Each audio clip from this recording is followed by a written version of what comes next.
بسم اللہ الرحمن الرحیم۔ ایک دفعہ حضرت عبداللہ ابن عمر رضی اللہ تعالی عنہ باہر نکلے تو دیکھا کہ ایک جگہ لوگوں کی بھیڑ لگی ہوئی ہے۔ آپ نے پوچھا کہ کیا معاملہ ہے؟ آپ کو بتایا گیا کہ ایک شیر ہے جو لوگوں کا راستہ روکے ہوئے ہے اور لوگ اس سے خطرہ محسوس کر رہے ہیں۔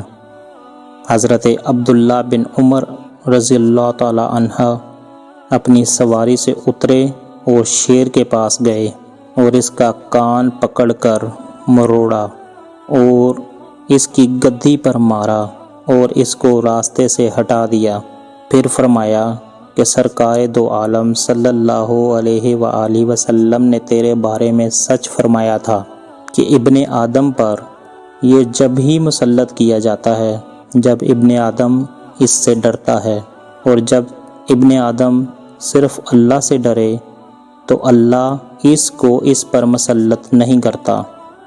ابن آدم کو اس کے حوالے کر دیا جاتا ہے جس سے وہ امید باندھتا ہے، اور اگر وہ سوائے اللہ کے کسی سے امید نہ رکھے تو اللہ اس کو کسی اور کے حوالے نہیں کرتا۔